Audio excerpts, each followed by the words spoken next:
No problem. So, welcome everybody. I might be looking down on the desk periodically because I don't know where my head will be, but welcome everyone joining us for a special, I guess, Dynasty live stream or Dynasty podcast, whatever you want to call it. We have Adam. Am I saying this correctly? Prato. Yep. That was perfect. Adam Prato of the Wing Chun Brotherhood project. He will kind of talk about, what that is and, what he's doing with the Wing Chun Brotherhood, right? And we kind of got him on today because, he's a friend of ours and we kind of met through the Kung Fu community and, that our Dynasty fans or followers or, anybody that checking us out, we're always about representing all of the martial arts, not just mixed martial arts, not just jiu-jitsu, but every kind of martial art, really. Like I love it all. I train it all and I love it all. So, but today specifically, we're going to talk about Kung Fu, Chinese martial arts, Kung Fu. So that'll be the main topic of today. So if you are interested in hearing about Chinese Kung Fu, traditional Chinese martial arts, maybe specifically Wing Chun, you joined us on the right live stream. So Adam, maybe you can take a few minutes and just introduce yourself to our fans, who you are and what you do. All right. So my name is Adam Prato. I have this project called the Wing Chun Brotherhood. I inherited it from two gentlemen named Nicholas Gregory and Danny Horgan. Both of them had some notoriety in the Wing Chun community. My Sifu, Nicholas Gregory, was was a New York-based student of Liu Aoyang, who was known for his fight choreography of the first four Ip Man movies. And Danny Horgan had a bit of internet celebrity where he was going around smacking the crap out of internet sifus.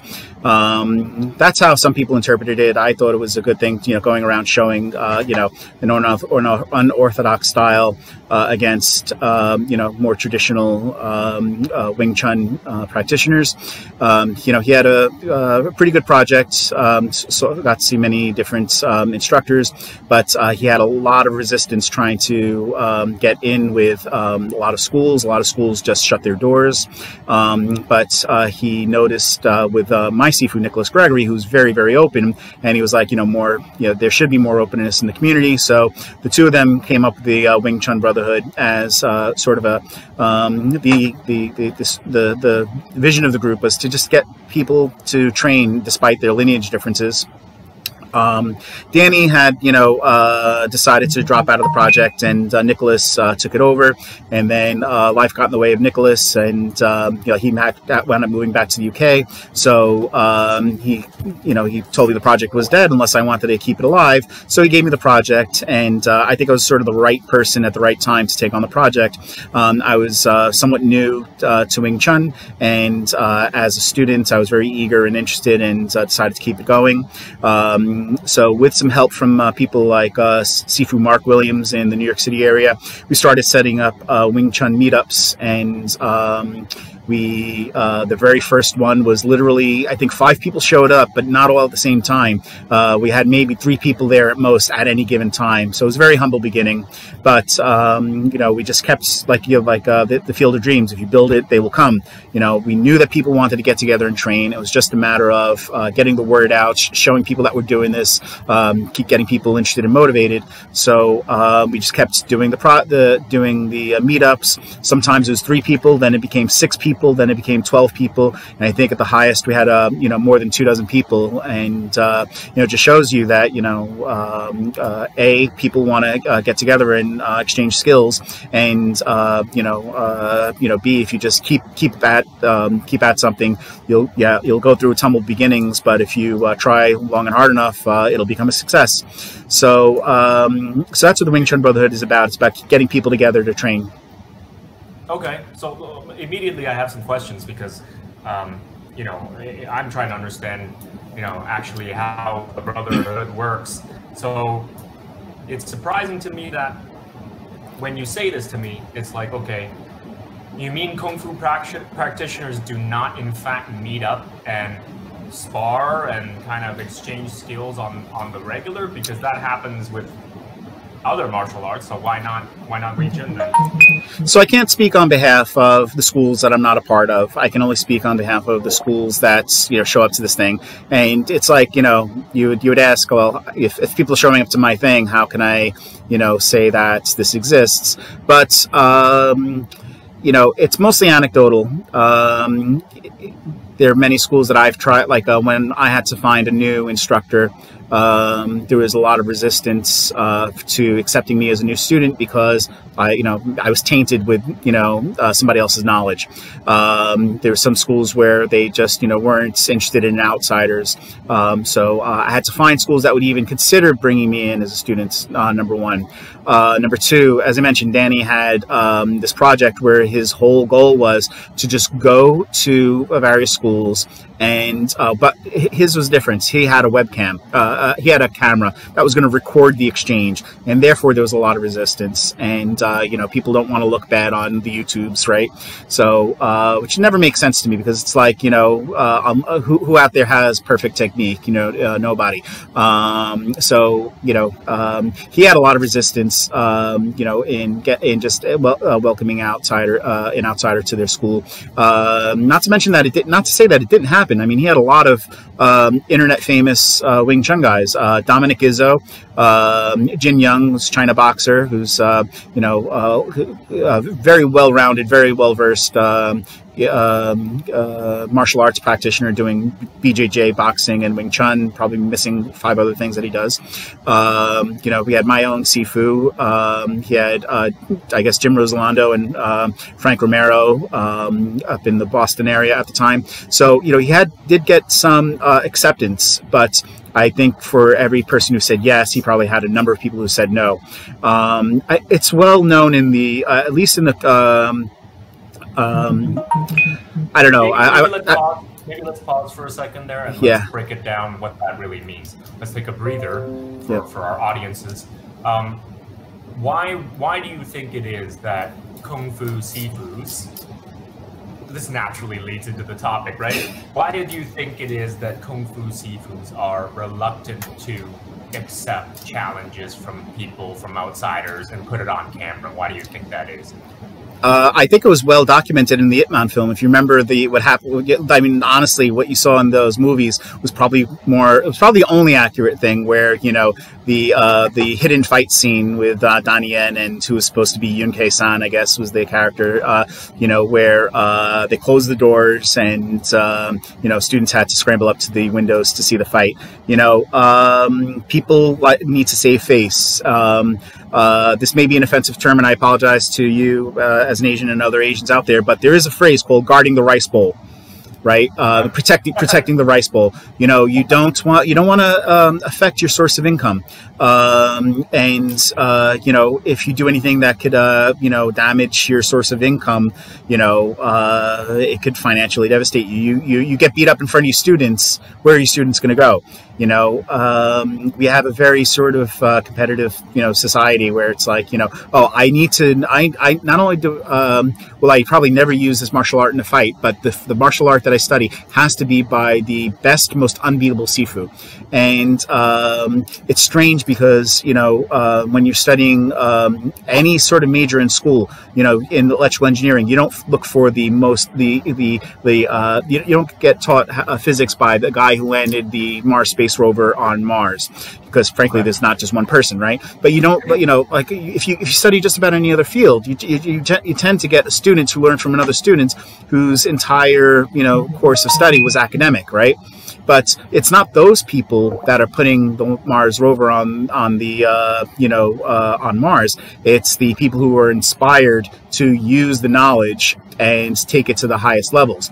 There's people like that, and then there's the people who, they take a college physics course, and then the most physics they do after that is watch it on YouTube. So there are two types. There are many different types of of practitioners as there are teachers. You know, not everybody who learns MMA goes out and fights in MMA, right? Some people just do it because it's how they how they spend their Sunday afternoon. I have a friend who's studying kickboxing. I love kickboxing. Is a school in Manhattan, and I see him putting up all these great training videos, and he has some good technique. And I keep inviting him out to spar. He's like, "Oh no, we don't spar. You know, this I've never sparred." And I'm like, how do you, I don't want to judge what his path is, but his path is he's using it for exercise. Right, he's in great shape because he trains like multiple times a week. He could probably kick somebody's butt, but he doesn't know because like he doesn't spar. But who am I to say that? Oh, if you don't go and spar, how do you know it works? Because that's not what his goal is.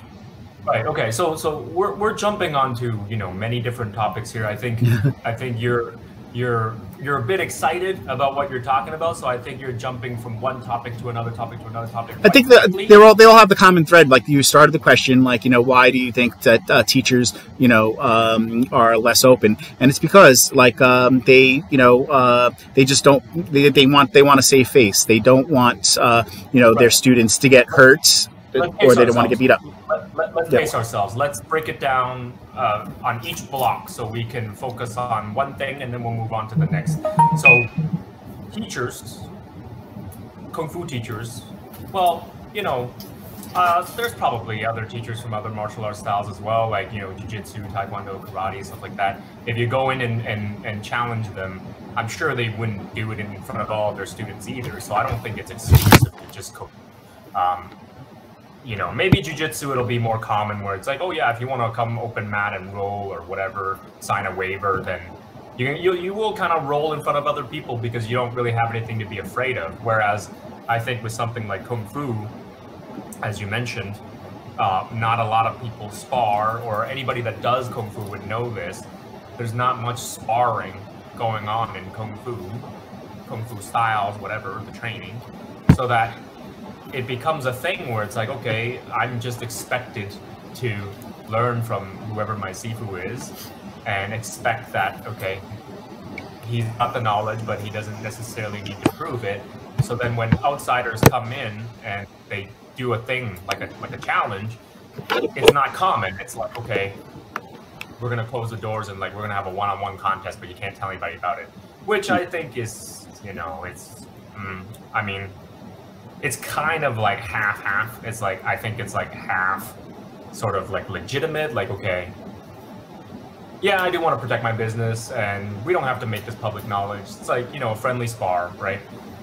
Yes, there's that half of it, but then there's also the other half is like, okay, well, why are you so scared? Like, why are you so insecure about, your Kung Fu if you're not going to let other people record it, is what I'm saying. So like, I'd be lying if I said oh no, it's not that. I'm sure there's that element to it.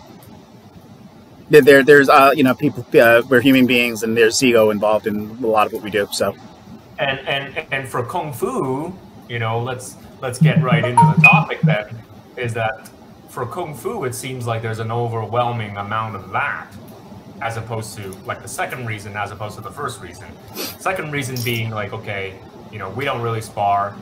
I can't really prove that this works. I'm just kind of bullshitting most of my students. So you can't come here and spar me and put it on video or whatever because it would embarrass me. Like, I find that most of the Kung Fu is geared towards that side. And maybe you can disagree or agree with it. Doesn't really matter if you agree or disagree. That's just sort of my perspective and my take on it. I don't know if you have anything to add to that? Only that, clearly you're right. It's demonstrable. I would phrase it differently in that there is that element. The project that I have is just full of people who do want to spar.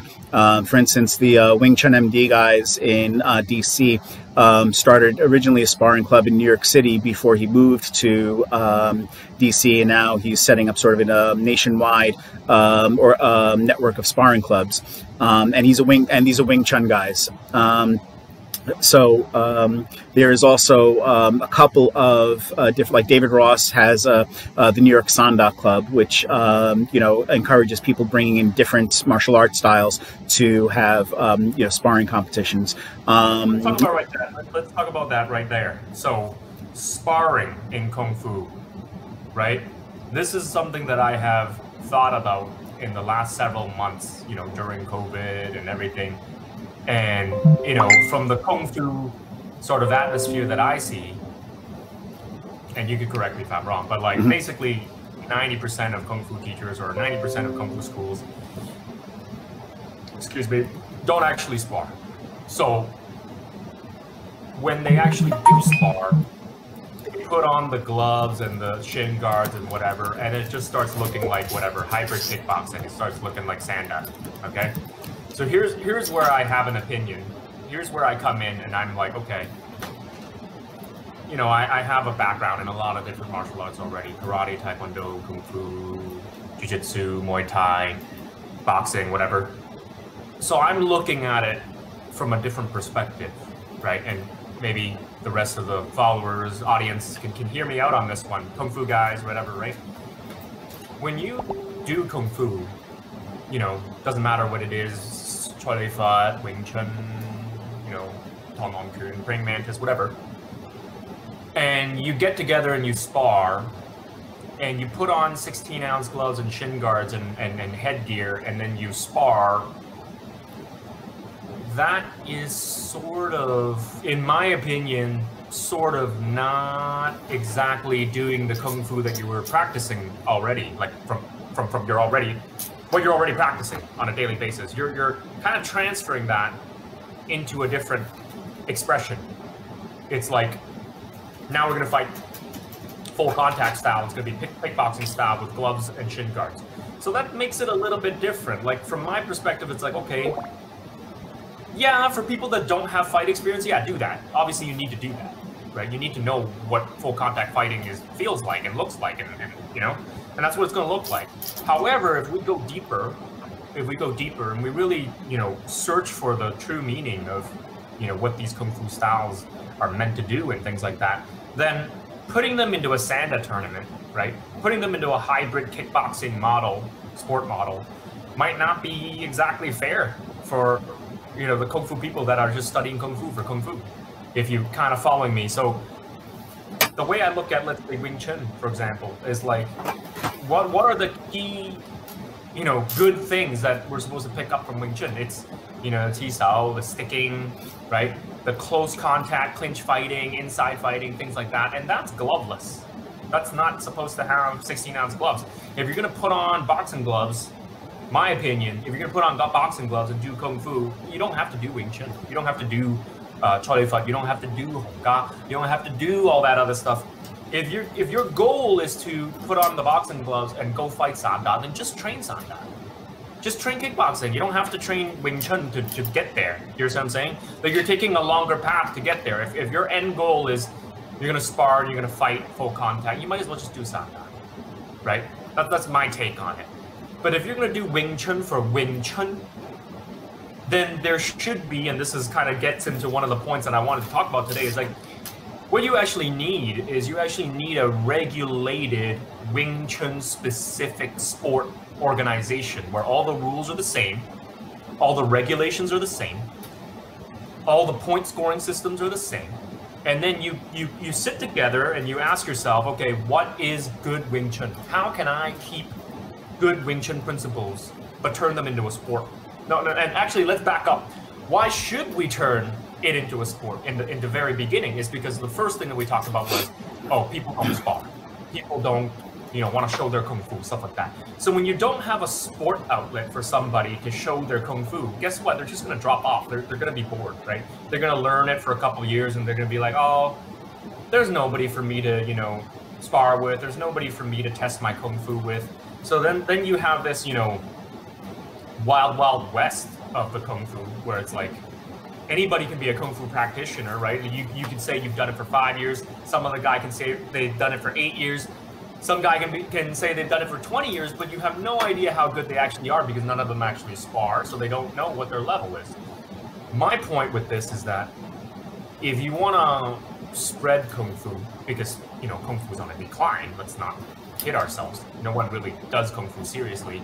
No one really takes Kung Fu seriously.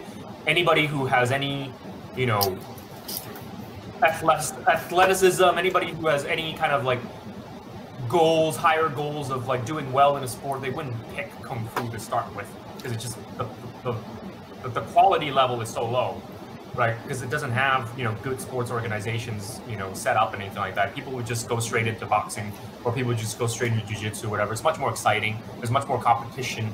You know, it's taken much more seriously. But going back to the Kung Fu for a second, why should you have a regulated sport environment to actually help these Wing Chun people, or whatever it is, show off their style? Is because you don't, at least for me anyway, it doesn't make sense for me to put all these Wing Chun guys into a Sanda program and be like, all right, let's do Sanda. If you're going to do Sanda, you might as well just do, you know, if you might as well just study Sanda, so then you don't have to preserve the Kung Fu anymore, right? Wing Chun and Choi Lei Fat and Hung Da and all that stuff, that's just going to be lost in the time, right?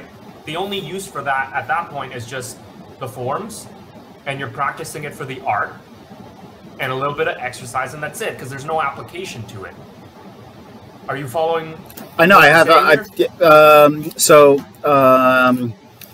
That was a lot to unpack. I think my TLDR sort of, or TLDL sort of answer is that the dichotomy of Wing Chun is that it's both a principle-based system, yet people expect it to be contained within a box. I don't think it can be both. In fact, I think it's the opposite. I think you can employ Wing Chun in other contexts specifically because it's a principle-based system. Like if I were to ask any any well-versed practitioner, like, what's the difference, between Wing Chun and boxing? Now, remember, in China, it's, my understanding is it's referred to as Southern Chinese boxing. If you ask any well-versed Wing Chun practitioner, what's the difference between, say, boxing and Wing Chun? The primary answer is that when you punch, you don't retract, right? In boxing, all the punches are snaps, and then they come back for the guard, right? In Wing Chun, the extended arm is the guard. The extended arm is the bridge, right? So if you were to look at like Lomachenko, or if you go online, there's tons and tons and tons of boxers who employ Wing Chun principles in boxing. I am in absolutely no way saying that these guys are doing Wing Chun. There's a lot of people who look at Anderson Silva monkeying around with a dummy, and they'll say, "Oh, look, he's studying Wing Chun." I don't equate just employing the principle as being a definitive example of the system. But I can say that with Wing Chun, since it is a principle-based system, you can put it in Sanda. And you can put it, wrap it in gloves and, shin guards, and it's still Wing Chun. All right. So that's my personal take on it, right? I agree with both. You know what? I'm 50-50. I agree with both, right? Like, okay.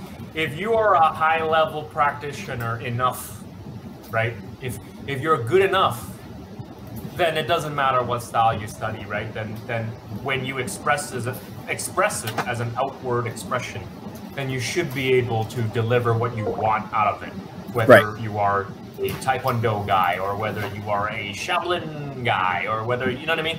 Yeah. Then the outward expression is, yes, two people get into a fight, people throw punches and kicks. Then yeah, you should be able to express that and do what you want with it. Yep.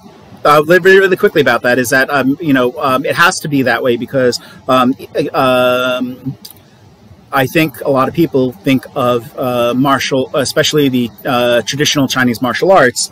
They expect it to look like a Shaw Brothers movie, right? No fights in history has ever gone down like a Shaw Brothers movie. Fights are wild, chaotic.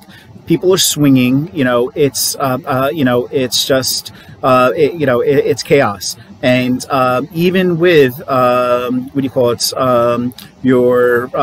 when you stick to your principles, if you want to survive in that chaos, you sort of go with the flow, right? So if somebody's like swinging haymakers, and you could just come barrel down with chain punches, you're probably going to get clocked because you're not worrying about all the stuff that's over here. The stuff that's over. Okay, I realize the webcam can't see my hands over here and over here, but my hands are like to the right and left of me. But there's stuff over here that's dangerous, and you're coming in with a chain punch, and you might get one chain punch in, but then you get hit, rocked with a hook, right? A fight, you have to apply your principles in a fighting context, and if that means that okay, so I might have to do a Bill Sow just to handle that crazy hook, but then I could do something like that, like my chain punch. Fights are going to look like the context of the fight. So, if you're fighting in, if you're doing Wing Chun and you're fighting a boxer, frankly, it's going to look like a boxing match. Why? Because the boxer is doing a lot of footwork. You have to chase down the boxer. How do you bridge the boxer if he's not giving you his hands? You're going to jab. Right, but you can't just jab and just chase down a guy like this. Come on, touch my hand, connect.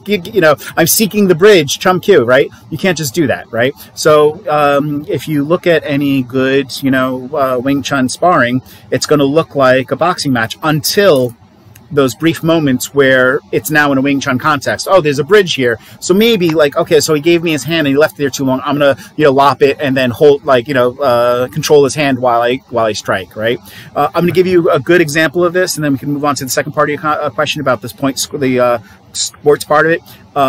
If you want to see a good example of this, Ramsey Dewey frequently has sparring matches with Choi Lee Foot, Wing Chun, and other traditional Chinese martial artists, and you look at them, and it looks like a fight. And then Ramsey Dewey would be like, "Oh wow, he did this weird thing where he made a bridge and then controlled my hand." And then he explains all of the TCMA that's in the sparring match. And then when he rewinds the footage, he's like, "Oh look, there is the actual traditional Chinese martial arts in there." But it looked like during the sparring match, it looked like just a couple of guys slap fighting or punching each other, right? So yeah, since if traditional Chinese martial arts are principle-based systems, you should be able to use those principles in other contexts. Now, to your point about the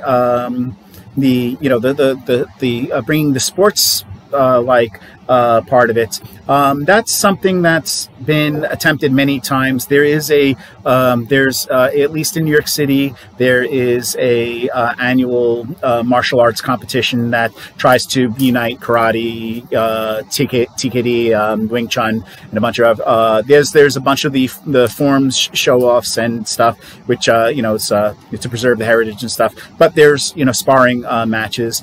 I think it should be more regular. It should be a more frequent thing. It shouldn't be happening once a year. It should be happening monthly. I agree. And to that point is that two things. To give you another example, Shannon Moore, who runs the Columbia Martial Arts Center in Columbia, Maryland, he's a student of William Chung, and he and some other people run a Khao Sao, I guess is what they call it. It's a traditional Chinese martial arts fighting competition. There's a project that I'm involved with. Eleanor in the UK has created what's called the. Yeah, he's a fighter that uses Wing Chun, so it's and all of his fighters, he trains fighters in Wing Chun. They're not just Wing Chun guys; they're martial artists, but Wing Chun is one of the tools that they use. He has a project called the Wing Chun Trinity, and it's specifically what you said, which is, it's trying to strip away the nonsense of, this is not how I do my Wing Chun. My Sifu says this is the real Wing Chun, and this is why we do it. And it's then nobody will ever be able to touch hands with each other, and only when it's a death match will you ever be able to fight each other. And that's not, that's not realistic. Eleanor's project is the Trinity project has a set of rules of how to do a Wing Chun Chi Sao points-based competition. It's not with those rules. So you read the rules? Yeah. Yeah, I watched his video. So let me give you my take on it, right? Like, yeah. What Alan Orr's doing is exactly what I have in mind. I'm like, yes, here's a guy that understands what I'm talking about. He's like, back to the topic of like, you know, why people do Kung Fu. And then once they go out and try and use it and fight with it, it's like, why is it so different? And it goes back to the point of like me saying, well, you know, if you're just going to do kickboxing, then just do kickboxing. Or if you do Sanda, then just do Sanda, right? Why do the Wing Chun? Like, why keep that alive? Well, what's good about the Wing Chun, right? So then Alan Orr has the right idea. He's like, I'm going to try and showcase to people what are the good things about Wing Chun.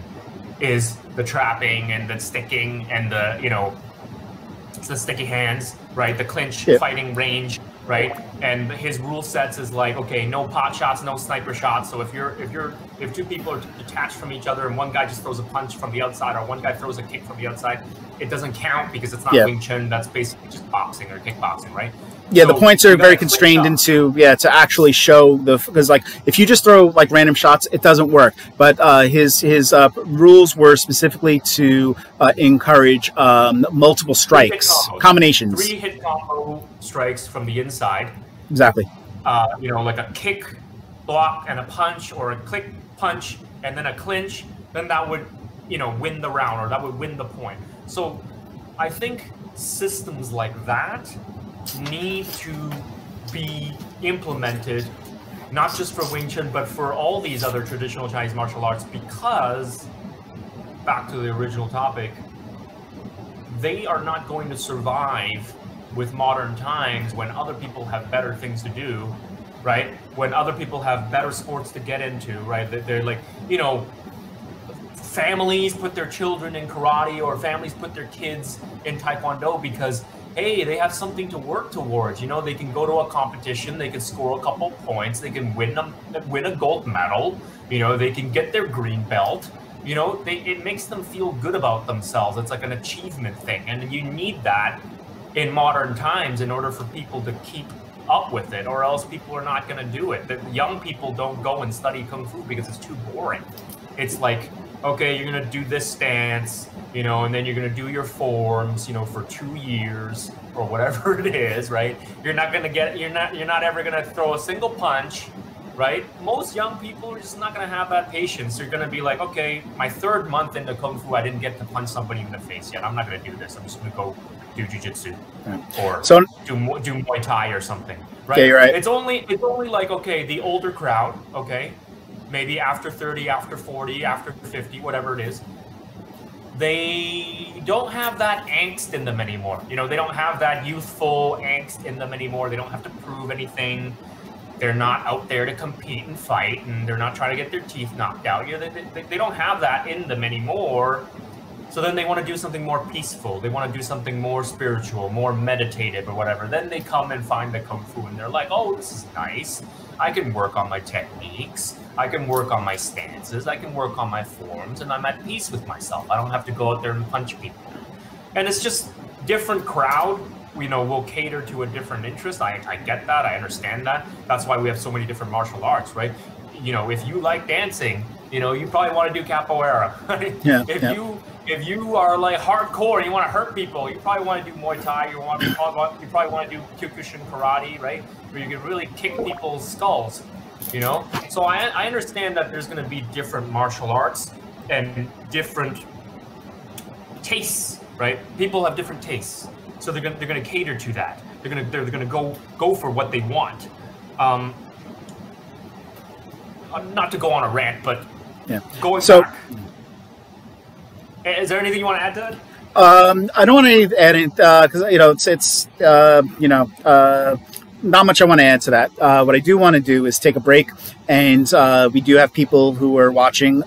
We have a bunch of my friends, a bunch of the guys who've shown up to the Wing Chun Brotherhood events in New York City. We have David Moshi, who's he's a Chushangtin student. We have Mike Martino, who's a traditional Wing Chun, though I think he recently started doing stuff with 80 Gray.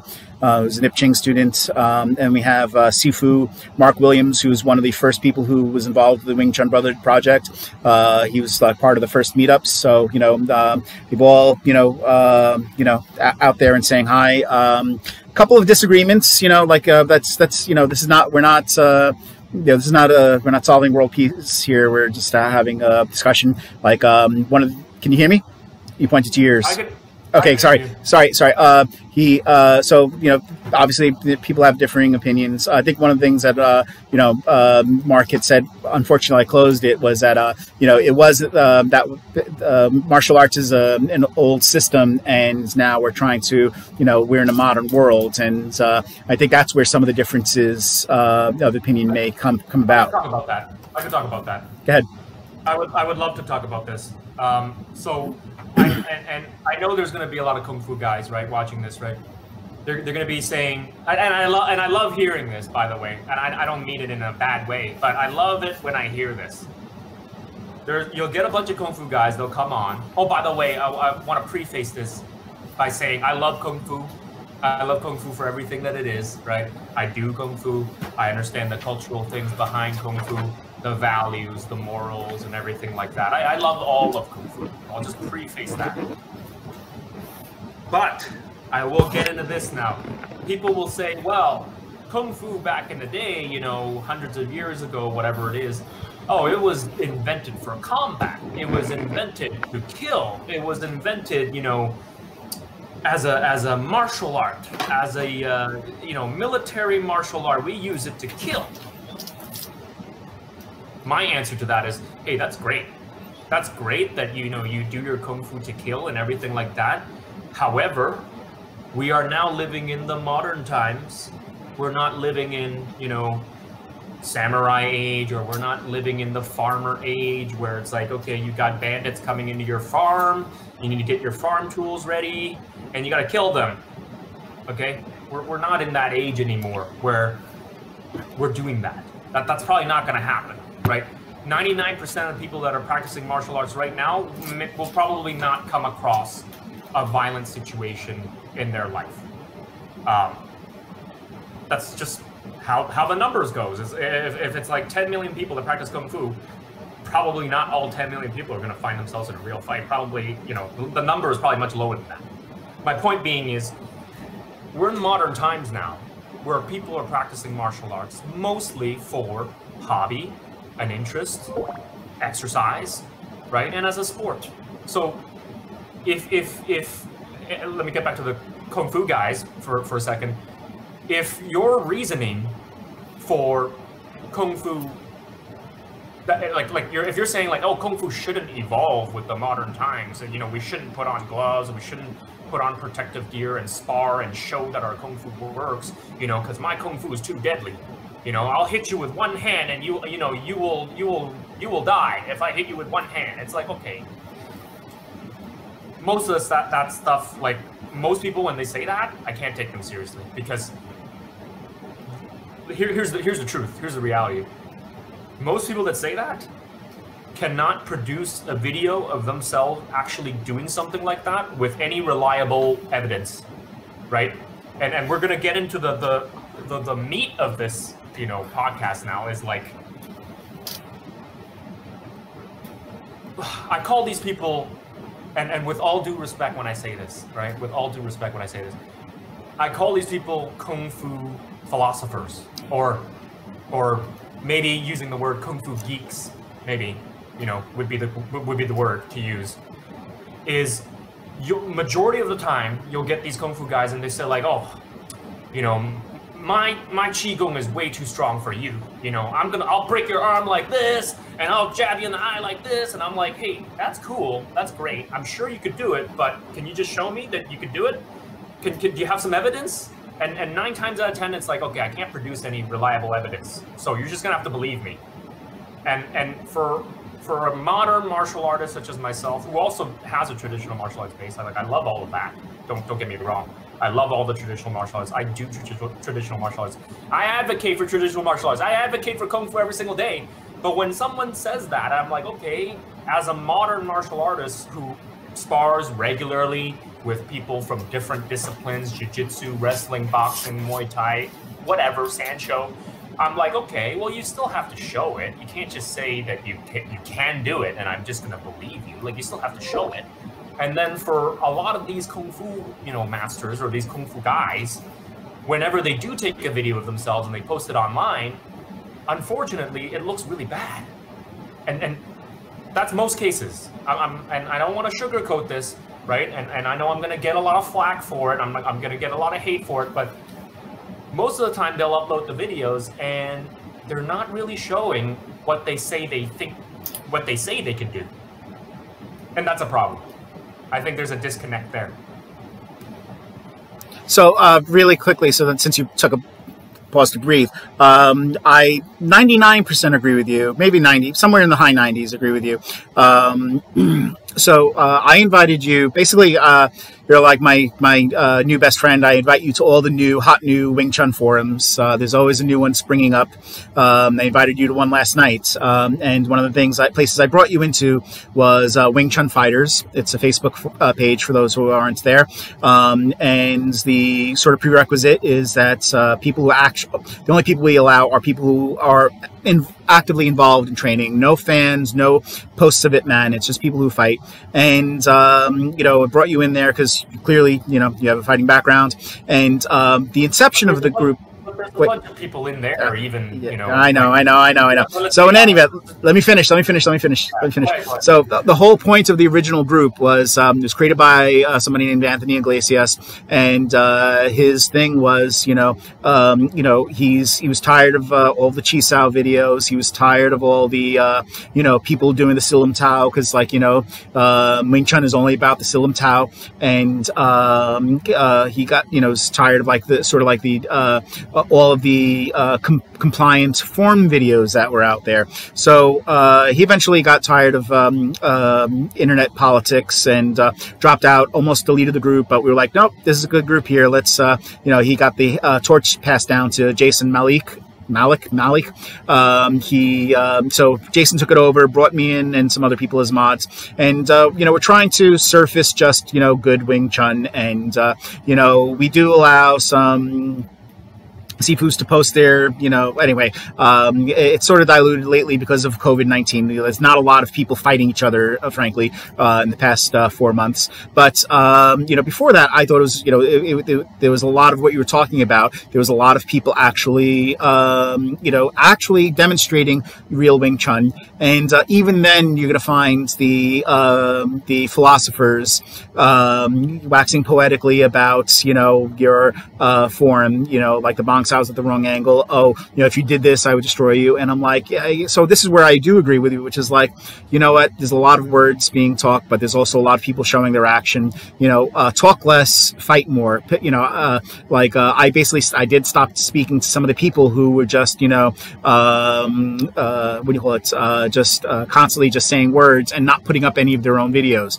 I put up my own videos. Do I think they're the prime example of Wing Chun? No, I'm a 4-year student. So it's going to be a long time before my Wing Chun looks like the Ip Man movies. But that was a joke. You're supposed to laugh. But, it's going to be a long time before, I consider myself, sort of like the,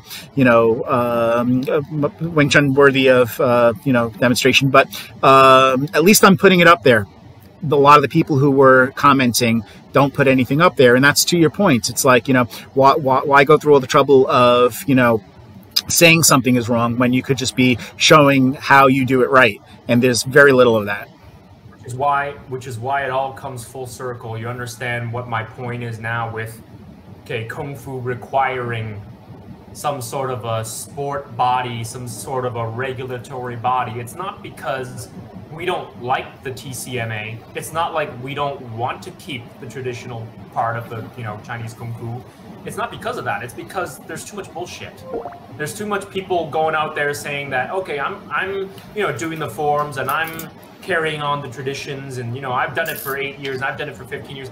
Like it doesn't matter, because without a sport regulatory body, you could say anything you want and you can't prove that you're right.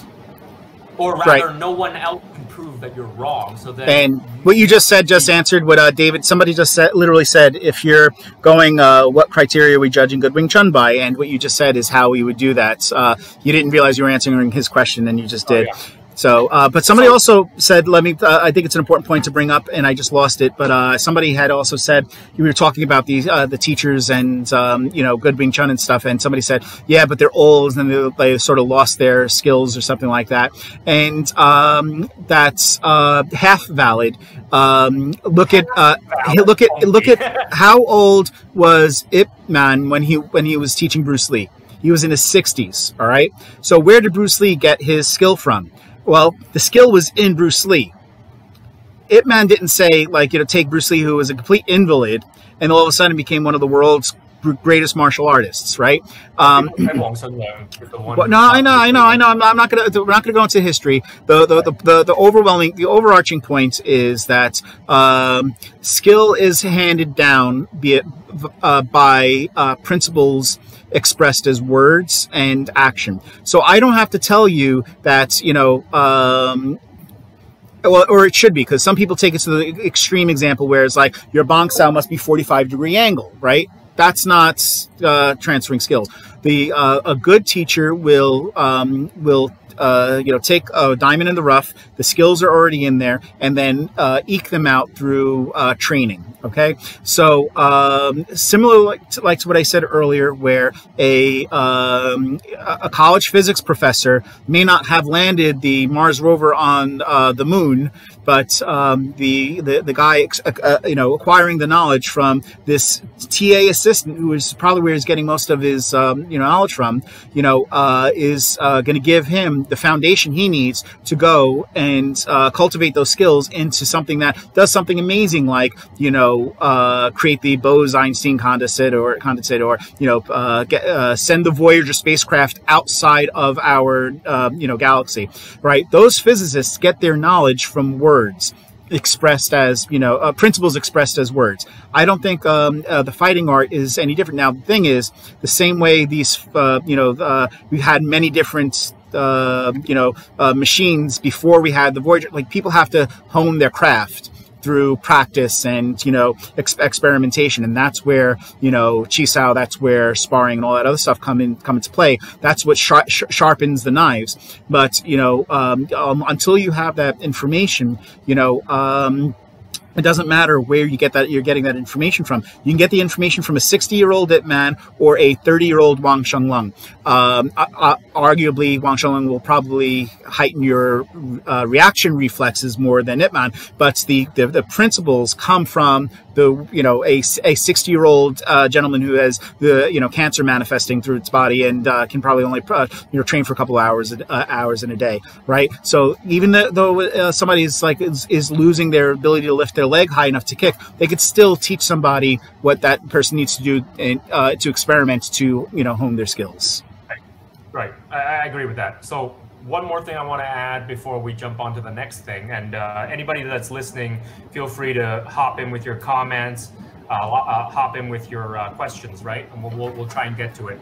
So one thing I want to add to that sport aspect of it is that I don't want it to be so sportified that it then loses what Wing Chun or what Kung Fu actually is about, right? I don't want it to be so turned into a sport, and I'm going to use TKD as an example, because TKD has gone down the path of just not the right path. Okay, so and even in the 60s, point scoring karate was useless. I mean, there's you're basically aiming like an inch away from somebody's face, and then that's why kickboxing came about, is because point scoring karate was just useless.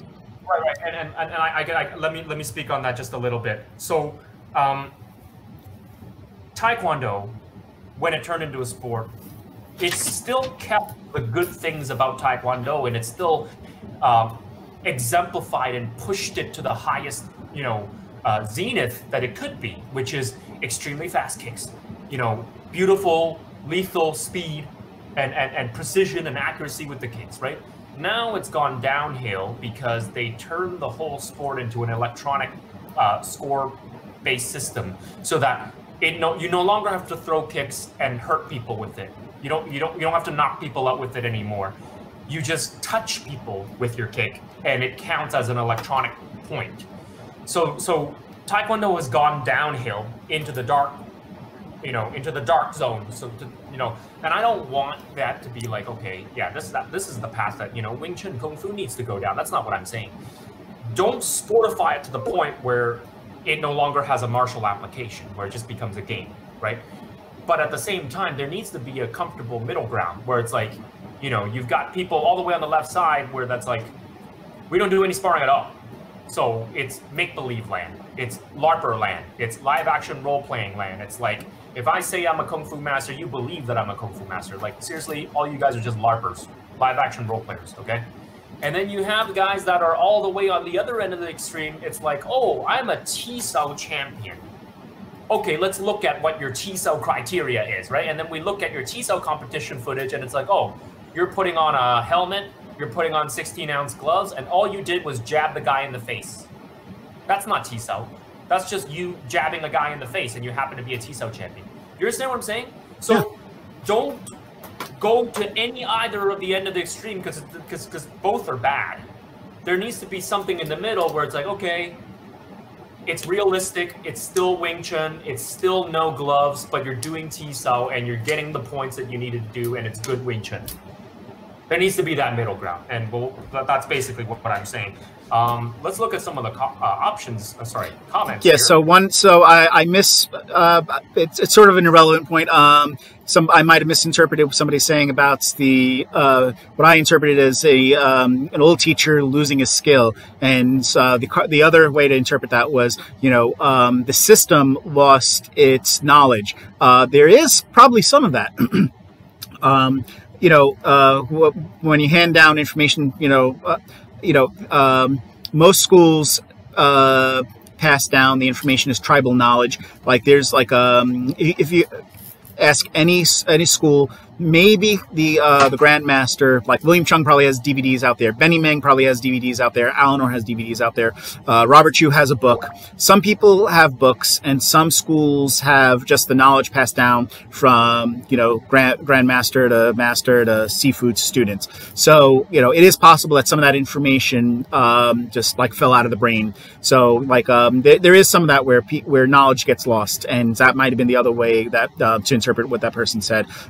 And the way there is no cure for that. The only cure would be like get rid of lineages and have one united Wing Chun thing. And the second you do that, there'll be a fork of it because there's a political disagreement. That'll just never happen. So Wing Chun is just what it is. I'm sure actually Ramsey Dewey had a recent video where he said that even in karate, there's a lot of that. Like he mentioned that something where there was a movement where why do we come back to the center? And it has to do with nobody knows why they practice the punch in a certain way. And he's like, well, that's an arm bar. But teachers don't teach that because there's a lot of stuff that people just take in the forms and have sort of forgotten the context, and because it's not written down, it's lost to ether. So so he is somewhat right about that. All right, you were to look for something else? I think we touched on most points. I see some comments, and I'm just going to quickly just agree with them. BJJ, they do guard pulling, which is not very realistic to the real martial art. Yes, I agree with that. Judo changed the way its rules are, so you don't grab the legs in order to retain the judo, right? So there are certain kind of compromises that you have to make in the sport in order to keep the style what it is, and in order to push practitioners to continue to practice those techniques, because you want to keep the style to what it is, right? And that's a fair point, and I actually think there's a reason why they do that. And some people might disagree. Some people might be like, nah, it should be judo should be like any kind of throws. I get it. It should be, right? But that's like street style, judo. It's like, okay, throwing people, tossing them on the head, and giving them a concussion. I get it. That's the street style judo.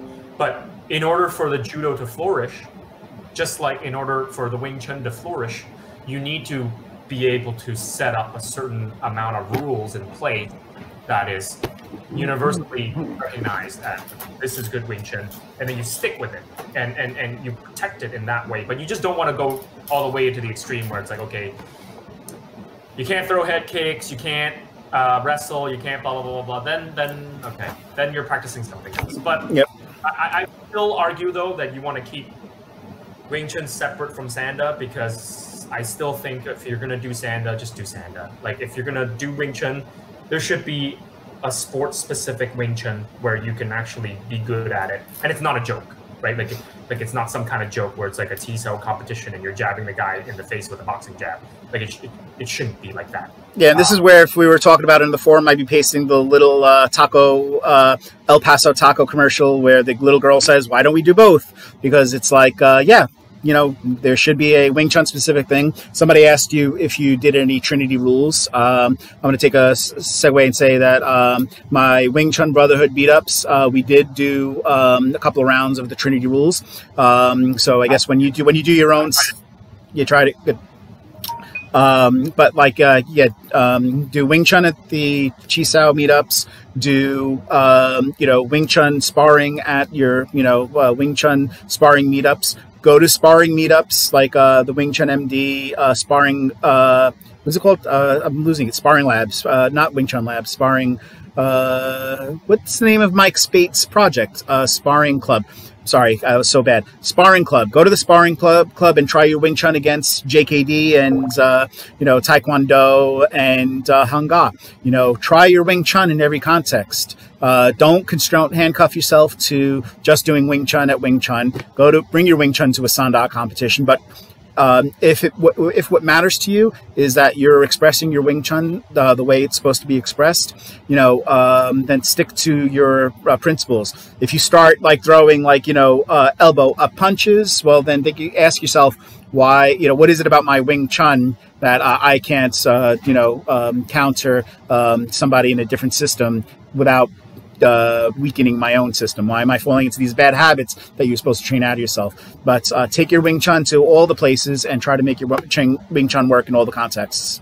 Right. So we're heading into the 1 hour mark. I don't know if the Instagram We're live done. will It drop off. Oh. It did. It did. I got the last word in. Yeah, it did. I think I got the last word in. It just said stopped. Start part 2. Yeah, we can start part 2. So you have to go and give me the key. Go do the key thing. Okay. Because, actually, how about you start it? All right. I could start it. I understand why. 8 masters in Kung Fu. Let's talk about it. This is where our opinions diverge, like a fork in the road, or you know, a river. You don't know what I'm about to say yet, so you can't disagree with it. I think I know what you're going to say. Look, and I've probably used this analogy a couple of times, where basically the long and short of it is there are many different types of masters, and there are many different types of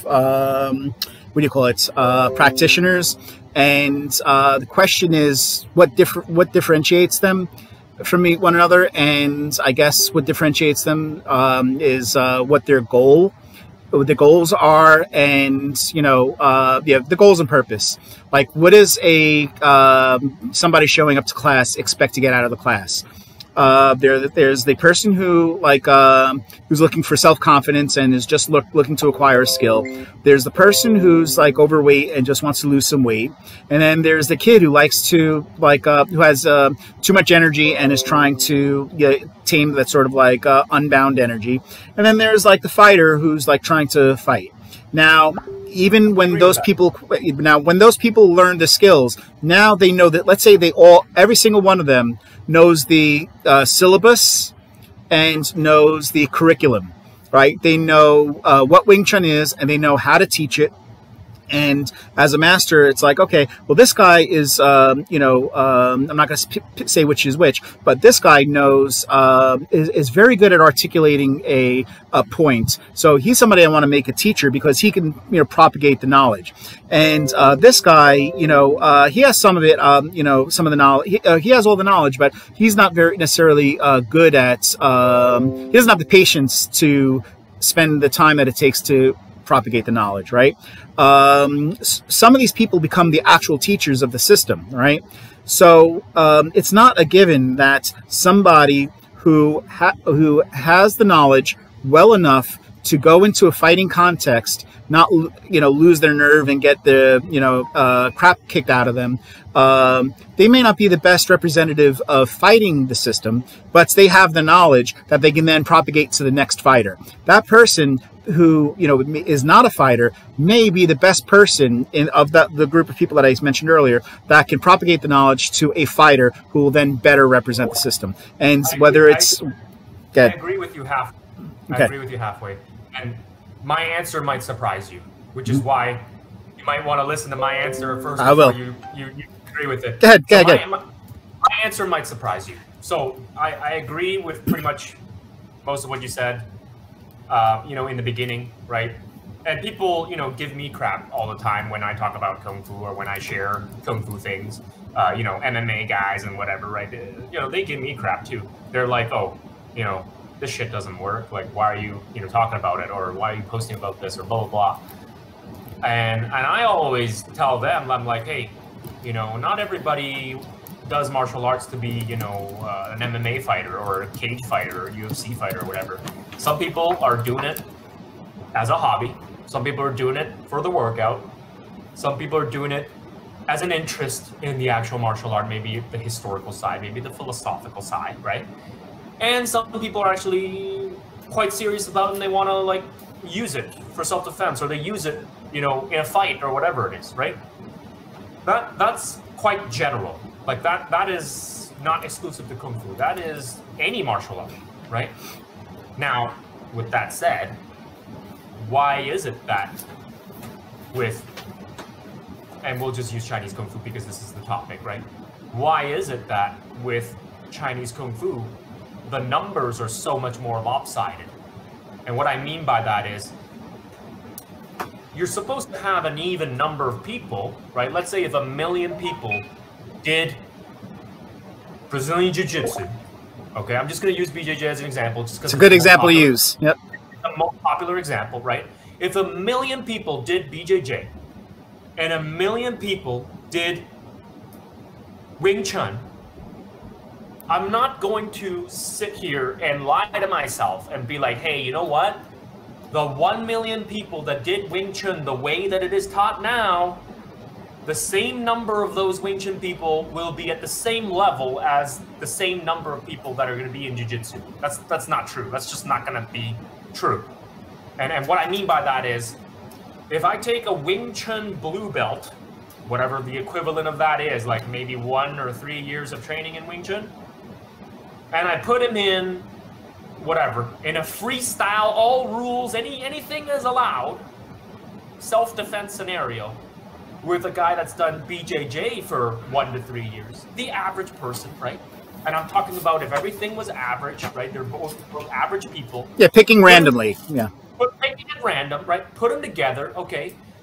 Based on numbers, based on logic, based on percentages, okay? The way that Wing Chun is taught versus the way that BJJ is taught, most likely, and this is coming from experience. I'm not saying this because I'm a LARPer. I'm not saying this because I'm a live action role player. I'm saying this through experience that, okay, the way that BJJ is trained is more practical, is more effective. They actually spar, they actually roll, they know how to actually use their techniques. They may not be the greatest fighter on earth, and no one's saying that they are, but they'll probably drag the Wing Chun guy down at some point and get on top of them and make their life hell and probably submit them. Most likely, right? Now, why is that? Well, let's dive into why, right? And this is where it gets into the area where, where I'm only 50% agreeing with you, right? Because I'm like, okay, different people have different goals. Sure, we can all admit that. Everybody has different goals. Even people going into jiu-jitsu, they have different goals, right? It could be moms and dads trying to lose weight, right? It could be kids that are 6-year-old trying to learn the basics of, you know, body coordination, right? But, you know, where is it in the system? Where is it in the style where Kung Fu fails to be effective at a, you know, in a very general sense, whereas something like BJJ, for example, is going to be much higher in terms of efficiency and effectiveness. Well, then the main difference is how they're being practiced. How they're being practiced. And I want to talk about, you know, and you know, let's get into this, and we're going to get into the whole conversation, you know, with fake masters and everything. When people are talking about Kung Fu, and like I said, for people who are joining us just now, maybe who hasn't watched part 1 or whatever, I'm a Kung Fu guy. I love Kung Fu. I love everything about Kung Fu. And I'll keep saying that. I'll keep saying that so that everybody knows. I love Kung Fu. I do Kung Fu. But I wish that Kung Fu didn't have such a crappy reputation for the average person that you know, in modern times, right? We're talking about in modern times. I'm not talking about 200 years ago when, you know, MMA didn't exist and BJJ didn't exist and whatever. Then back then it was like, oh, you know, Kung Fu or Jiu-Jitsu, like Japanese Jiu-Jitsu or Aikido, like that was like the top of echelon, you know? Nowadays, martial arts has evolved so much in the last 20 years. It's like, okay, when you talk about what really works for fighting and self-defense, you're not going to meet another guy on the street that does Wing Chun. He's not going to attack you Wing Chun style. You understand what I'm saying? He's going to attack you for whatever the frick he knows, which is probably not Wing Chun, which is probably wild haymakers left and right, right? He's going to bulldoze you. He's going to shoot into you, tackle you. You're going to end up on the ground. Then what are you going to do then, right? So the way that the Kung Fu is being taught, it's stuck in a certain era. It's stuck in a certain time era that it was before, like it was designed for what it was used, you know, 100 or 200 years ago when there was no boxing gloves, no headgear, right? They're just doing bare knuckle, right? They want to protect their hands, they want to protect their face, they punch the body, right? They do low kicks, they kick the knees, right? They're in the alleyways, they're trying to protect themselves in the alleys, they're trying to stand on a boat while somebody's trying to attack them.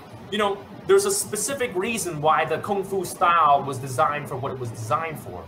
But you have to understand that that's a very specific scenario, and that was effective for a time. For a time. And if you were to take that Kung Fu and place it into the modern age now, it's like, hey, do Kung Fu like you did 200, 300 years ago, but try and do it now.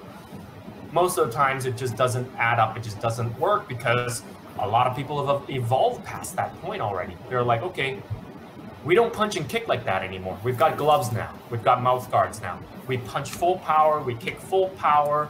We take people down. We do ground and pound. We do submissions. Anything can happen. So now you're facing a modern fighter who has done, you know, 12 rounds of sparring every week or whatever, 20 rounds of sparring every week. And they know how to pump the jab. They know how to pump the right cross. They know how to kick your leg. All these kinds of things. So the Kung Fu then becomes a thing where it's like a replica, not a replica. It's a relic of the past. It's a relic. You know, you're practicing in a way that is what fighting was maybe 50, 100 years ago or 200 years ago. But you're not bringing that to the modern age where it's like, okay, people don't fight like that anymore. You know what I mean? So you mentioned like, okay, yeah, what is the litmus test, or what is, you know, what is the level that you need to be for you to, you know, have good Kung Fu? And I think the answer to that is so simple. I think the answer to that is so simple. In order for you to have good Kung Fu, I don't think it's enough for you to say that, hey, I have good Kung Fu, I know the forms, I know the techniques, I know the posture, I know the structure, and I know all of that, except when it comes into reality, when I try to take the Kung Fu and I place it into modern day and all of that falls apart, then for me, I don't think that's good Kung Fu. Because essentially what you're telling me is, what you're saying to me is, you've lost everything that Kung Fu was supposed to be about, which is a martial art, right? For martial application, for war, for fighting. What you're telling me is, hey, I'm okay with the fact that you're practicing Kung Fu just as a form of art, just as a dance, right? If you as a Kung Fu teacher, you tell me, you're like, hey, I'm gonna be okay with you if you did Kung Fu and it's just a dance. In my opinion, you've lost everything that was supposed to be about Kung Fu, which is about killing people, about protecting yourself, about self-defense, except you can't do any of that. Because you come up against a modern fighter, they're going to punch you in the face, and then you're going to be left wondering, oh my god, my tan sao wasn't high enough, my bong sao wasn't like this, I couldn't block him, you know, everything falls apart because you don't spar. You don't spar, so then it's just, you're doing just forms. You know, you're in make-believe land. You're like in Ip Man land, where you're like, you know, hey, this is how Wing Chun was 200 years ago, and I'm fighting guys with the chain punch like this. You know, you're in movie land, right? That's my criticism, right? It's like, come on, guys, come on, Kung Fu people, let's get with reality here. Like, I love the Kung Fu. Don't get me wrong, I love the Kung Fu, but you can't tell me with a straight face that you're a Kung Fu master and you're Kung Fu Sifu. And I say, okay, you wanna touch hands, you wanna spar, and then all of a sudden, you know, your Kung Fu isn't really there. It can't be done, right? I'm not saying that's all Kung Fu teachers, but I'm saying there's a lot out there, right? You know, you're talking about 70, 80%, maybe even 90%, right? They're out there, and they're like, well, my Kung Fu's too lethal, you know, and it's just like, okay, you know, sure. Like, you know, you're in that zone, you're in that LARPer zone, that live action role playing zone where it's like, okay, I think it works, but you know, I can't say for certain that it'll work. Yep. So you're make believe land. So anyway, that's my problem with it. So I only agree halfway when you're talking about, okay, passing down the art. Yes. There's a difference between a fighter who can use the Wing Chun, right? And there's a difference between a teacher who can teach the Wing Chun. I agree with that. The best fighter is not necessarily the best teacher, and the best teacher is not necessarily the best fighter. I totally agree with that part. However, I have a problem when Kung Fu teachers, and this goes back to the argument of what I consider a fake master, right? So let's talk about that. What's the criteria here?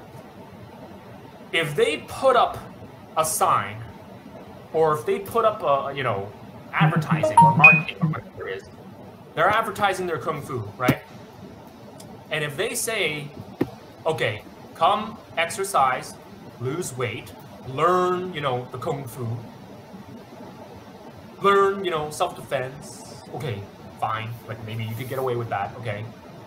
But anytime they pass that point, right, and they start marketing themselves in a way where it's like, hey, you can use Kung Fu and fight, or I will teach you this Kung Fu and you will be able to fight, and I can prove that my, you know, techniques work, and then they don't have evidence that it works, right? They're just marketing, right? They're just advertising it. They're like, hey, I'm so-and-so lineage, and I'm so-and-so Sifu, and I'm, you know, so-and-so is my grandmaster, like my lineage is the best, and, you know, it can do this, it can do that. But then their evidence is none of that, then you are false advertising. You are actually harming people. You are swindling people to come into your school thinking that, hey, if I learn your whatever style of Kung Fu that you learn, I'm gonna be able to, like, you know, fight people with it on the street and defend myself on the street. And it's like, who knows? Who knows if you could actually do that or not? It's like, you don't have evidence of that. And for most of these masters, it's like, there's zero evidence at all. It's like, okay, you know, your YouTube videos or whatever videos that you post on the website, it's, you know, demonstrating, you know, your structure against a compliant opponent, which is one of your students. You know, you're demoing, you know, this, and it's like, hey, move me, try and move me. Nobody's gonna come onto the street and push your hand and be like, hey, I'm gonna try and move you. Like, you demonstrating that type of Kung Fu to a trained martial artist, that to me is just white belt level stuff. I'm sorry. I just have to break it to you like this. To any other trained fighter, that is just a white belt level thing. It's not, it's, to anybody who's a trained fighter, that's not supposed to be impressive. Like, you might impress, you know, the random guy on the street who watched Ip Man and it's like, hey, yeah, I want to learn Wing Chun. You know, you might impress, you know, the mom that's like looking to, you know, enroll their kids into your program just so they can bounce around at your daycare center, okay? But when you trick people to come into your school and you're saying, hey, I can, you know, teach you something that you can really defend yourself with and you can really, you know, fight people with, that's where the problem begins. Because then these people are going to be tricked and they're going to, you know, they're going to think that they have, you know, lethal fighting skills, right? They're going to train your Kung Fu for 10 years. They're going to think that they have lethal fighting skills, and then they realize that they never actually sparred with it. They had never actually tried it out. So it's like, who knows whether your stuff works or not? And that's where you veer off into like danger zone, where it's like you're teaching people martial arts and you're promising something, false advertising, and you could be seriously hurting these people because they're going to think that they've got skills. You know, they're going to think it's Dungeons and Dragons. They're going to think that they're a level 80 wizard because they've done their forms for 10 years. They think they're a level 80 wizard. They can shoot Qigong balls out of their hands.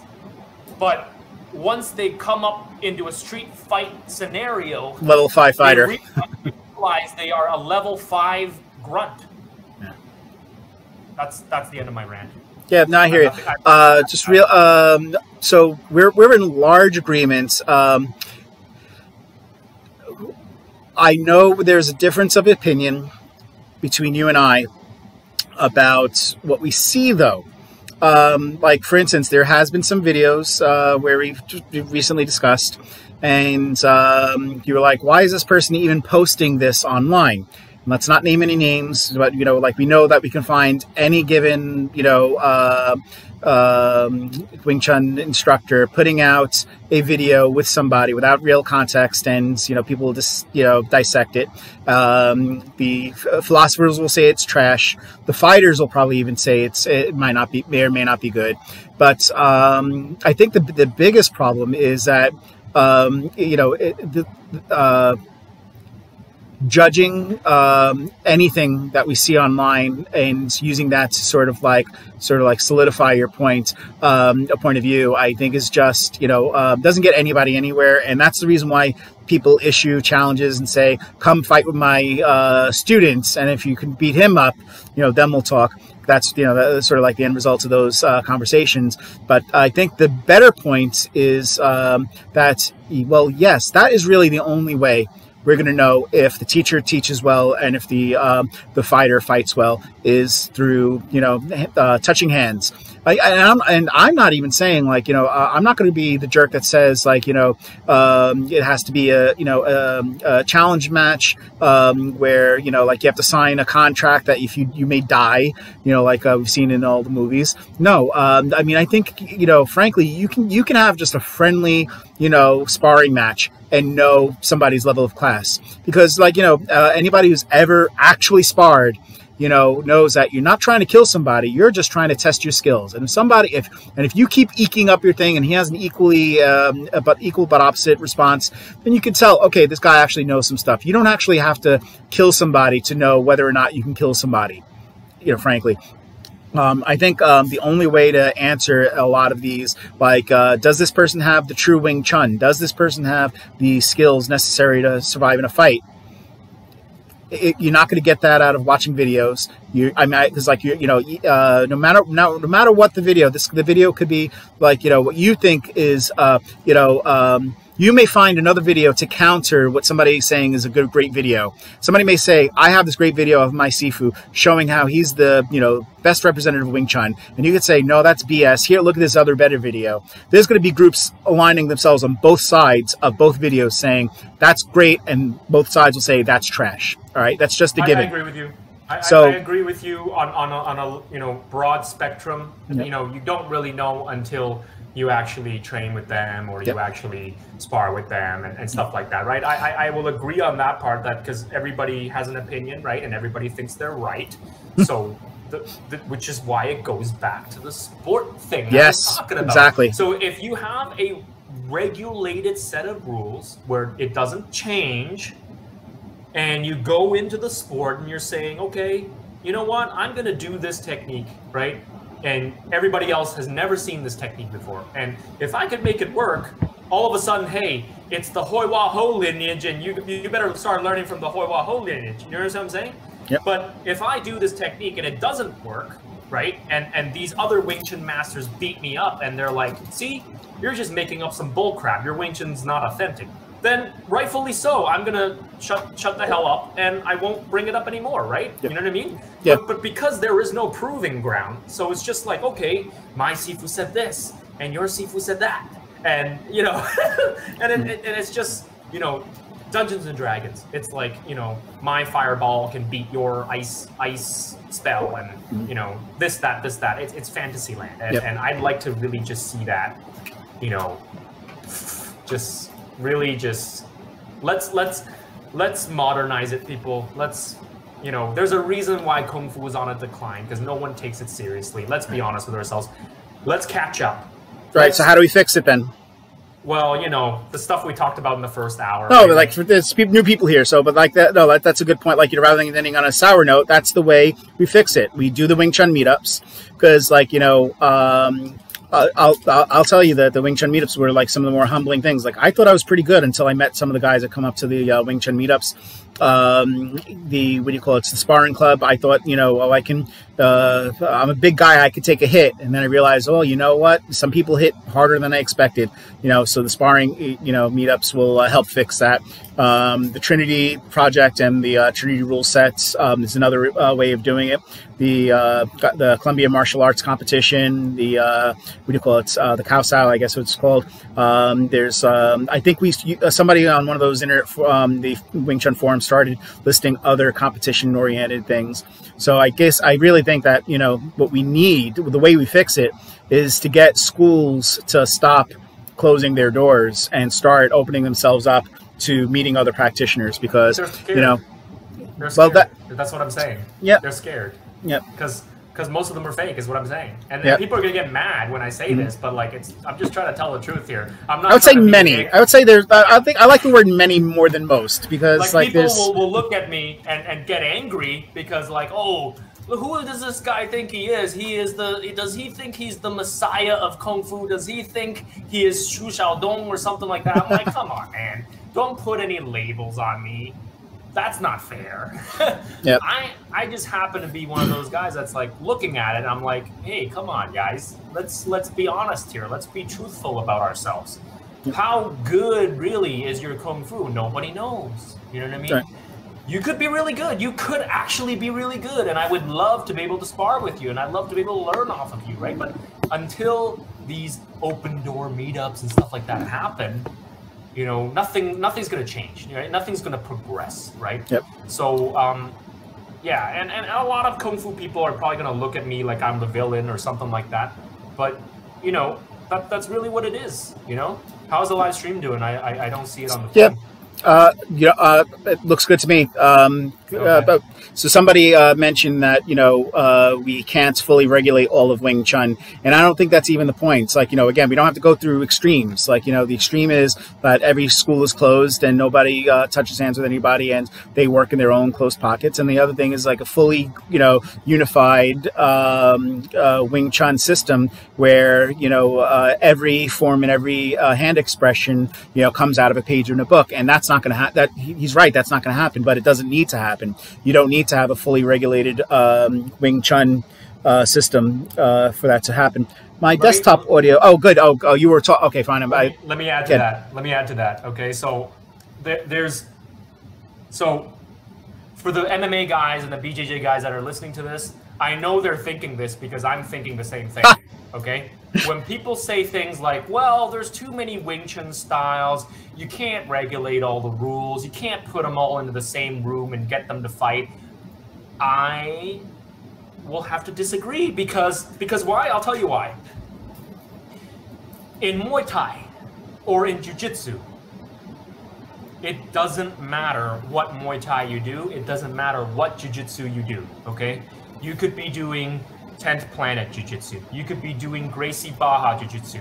You could be doing so-and-so's Jiu-Jitsu from, you know, Alaska, okay? It doesn't matter. Like, you could have like 50 different lineages. It doesn't matter.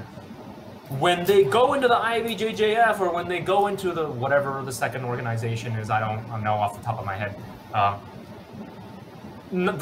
Whatever organization you go into, you still have to roll. You still have to try and submit the other guy, right? So just because your one style of jiu-jitsu specializes in leg locks, and then your other school of jiu-jitsu specializes in rubber guard, and then there's another school of jiu-jitsu just specializes in half guard, it doesn't matter. These are all positions and moves that are within BJJ, right? You're not going to show up to a BJJ tournament and go like, well, I've never seen that leg lock before. You can't use it on me, okay? No such thing, right? Yep. So I want to give a quick shout out. The roll happens. Sorry, what's up? I was going to say, you know, Mike Spates just joined. He's the guy's Wing Chun MD, and he runs the sparring club, the thing that I went to in New York and DC. And his point is that, you know, what you're saying is nothing new. Like they used to do this in Hong Kong with like the what is the rooftop tournament called again? BMO, with the BMO and stuff. But Mike, to your points, I think that's what we're arguing. We're saying we need to get back to that. We need to do more of that, and that, you know, there's a lot less of that now than there was back then. Yes, we agree with you. Mark Williams said, "What's old is new again." We were talking about traditional Chinese martial arts, and he, you know, used that phrase, "What's old is new again." Yeah, we should go back to the old style of, you know, you want to settle your, you know, who has the real Wing Chun. Go up on a roof, well, maybe not a roof, but go into rent a dance studio, put down a mat, and you know, you let the hands do the talking. The problem is that there's a lot of internet arguing, and the only way to resolve this. Yes. All fluff. All fluff. The only way to resolve this is what you said. Yeah, we don't even have to get into that because that's just internet fluff. So my point being is... But how? People say like, okay, yeah, Kung Fu, you can't do that. You can't regulate that because, you know, that family does it this way and that Sifu does it this way. I think it's all BS. Exactly. As trained fighters, people that are listening in who fight on a regular basis, they know what I'm talking about. There's no such thing as, you know, your Atlanta style Muay Thai is not good with the Sit Song Pinang style of Muay Thai, and they do Muay Thai over there differently, and there's the Dutch style, and there's the Thai style. There's no such thing. Put them into the ring, and let's see who falls. Whoever falls is the weaker one, and whoever doesn't fall is the stronger one. Then they have claim that their style is strong. You know, you can't... You know, you can't keep hiding, you know, Kung Fu guys, you can't keep hiding behind your Sifus and your lineages and all that kind of stuff, and you don't want people to burst your bubble. That's why people don't take Kung Fu seriously. It's because you guys are all hiding. You're paper tigers. Yep, right? And as Mark just said, you know, through the Brotherhood, a lot of these things are coming back, which thank you, Mark, for saying that. But it's not just the Brotherhood, you know, the Wing Chun Trinity Project, you know, there's the Wing Chun Club guys in Toronto that are doing meetups.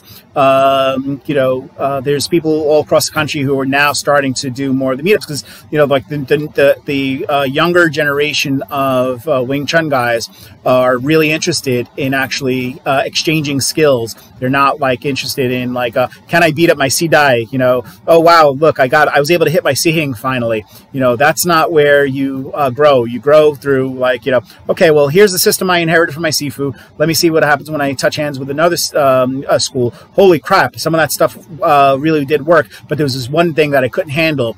And I can't call what he's doing. I can't say that's not Wing Chun because he says he's doing Wing Chun. You know, how did he be able to? How was he able to do that if I was doing Wing Chun and I thought I was better? You have to train with other people in order to you know, see who's better. And frankly, I think that, you know, we don't have to get to the point where we're, you know, constantly doing challenge matches to see which school is better. I think we could find out you know, whose stuff works and whose stuff doesn't just by, you know, getting together and just training with one another. You know, that'll surface it better and faster. Go ahead. Right. And we can sort of basically just put a lid on this because we've been going back and forth for maybe about 45 minutes on, you know, the fake masters and stuff like that. So we'll just put a lid on it, and we'll just say spar more, meet up more, and train like you are supposed to prove yourself, you know, cross-pollinate, improve, compete against each other, and then improve some more. So let's move on to the next thing now before I forget. There is a cultural side to this, and I wanted to talk about this a little bit, you know, because, you know, I'm Dynasty MMA and all that kind of stuff. So we talk about, you know, culture as well, Asian culture as well. So I think there is a small, I don't know how large, but I think there is a small segment of this that other teachers and other sifus are just not gonna see it my way, and I'm gonna try and explain what I mean. Okay, so from a Chinese perspective, okay, so let's just say from my perspective, because I'm Chinese, from a Chinese perspective, or maybe from an Asian perspective, okay, there is an element that is not being talked about in these Kung Fu schools and Kung Fu culture and things like that, okay? And I'm going to talk about it because, you know, we want to talk about something new. We don't want to just talk about the same stuff we've been talking about for an hour and a half.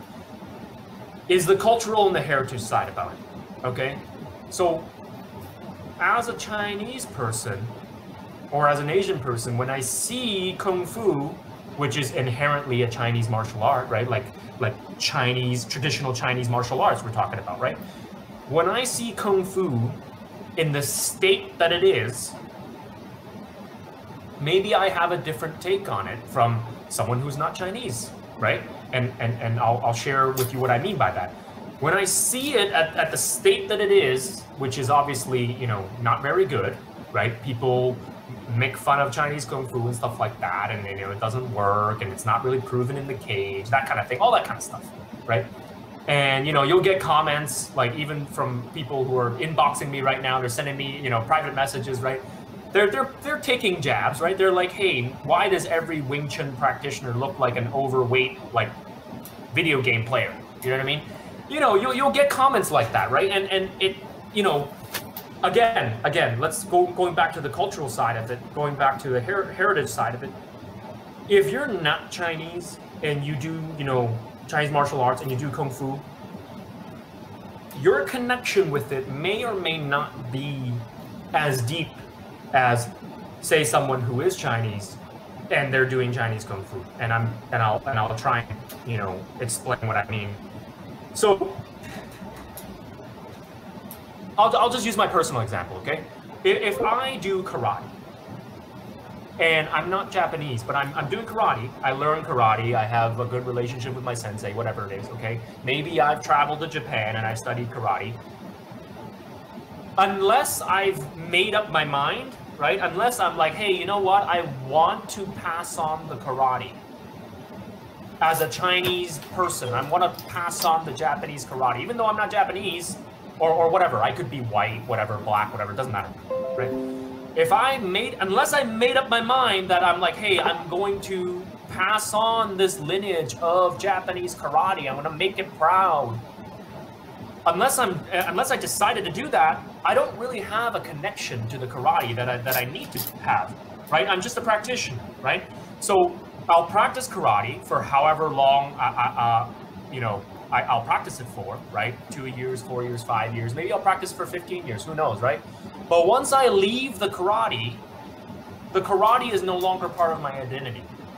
Are you following me here? Yeah. So for a lot of people, Chinese or not Chinese, it doesn't matter, right?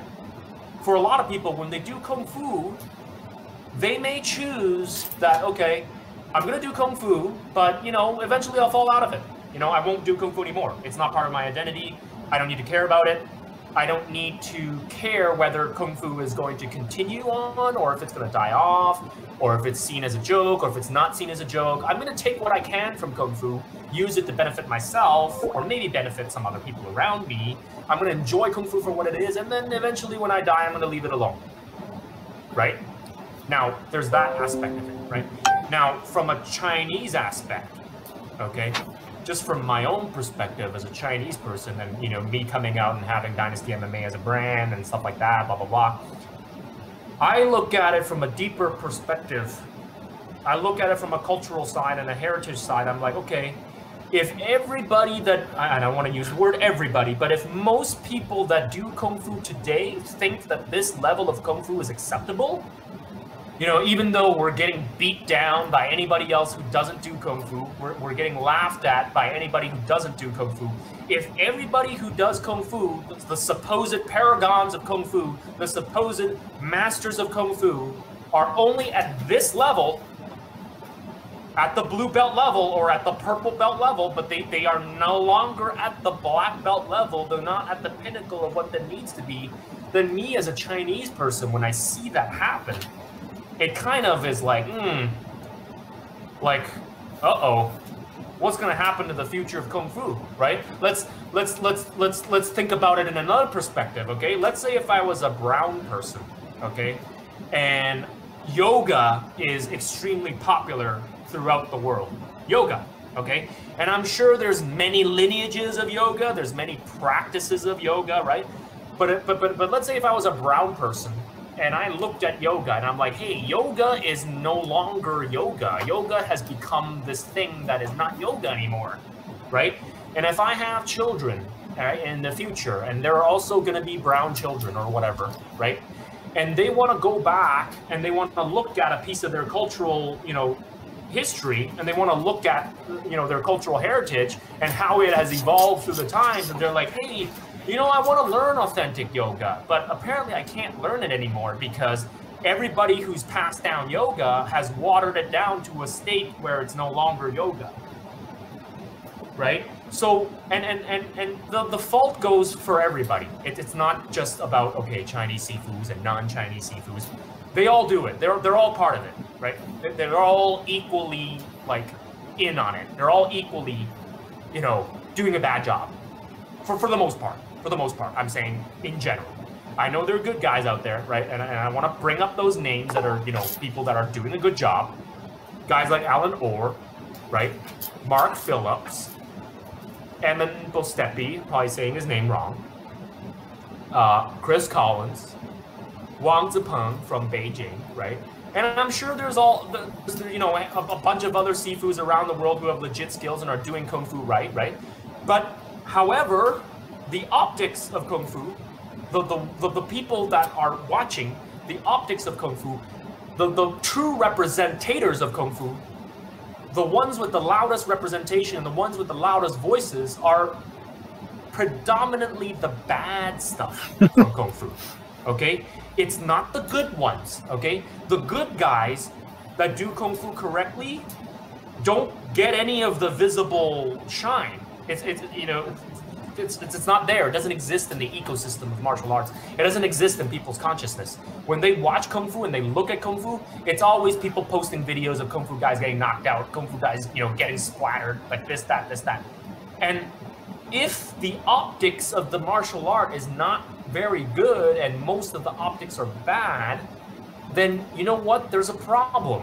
You know, it's not something that you can hide and be like, oh, well, you know, you're just not looking at the right place. Like, you're not going to China and studying under, you know, grandmasters who, and blah, blah, blah. And it's just like, well, it doesn't matter because the optics of it is that anybody who studies this 90% of the time is a whack job, is a nut job.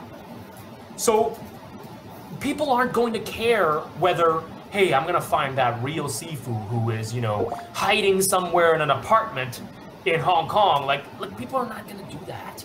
They're going to look at the optics of it and they're like, okay, well, your best representation barely scratches the surface of what we modern martial artists think is, you know, effective martial arts or whatever it is, whatever you call it. Then slowly, the Kung Fu is just going to die off. It's just going to die off. It's just going to die off. And if you are a person that has dedicated yourself to the life of Kung Fu, whether you're Chinese or not, I'm sure you're going to feel the same way. You're like, hey, I wish Kung Fu wasn't like this. That's why I'm trying to keep it alive. And you could be like a black Sifu. You could be a white Sifu. It doesn't matter, right? But even more so on a deeper level, if you are a Chinese sifu and you are in on this crap, like you are part of the problem where you are teaching bad kung fu, then, you know, double shame on you, right? If you're not Chinese, then it's like, okay, shame on you, but you know what? Doesn't really matter because you don't have to keep up the Chinese culture anyway because you're not Chinese.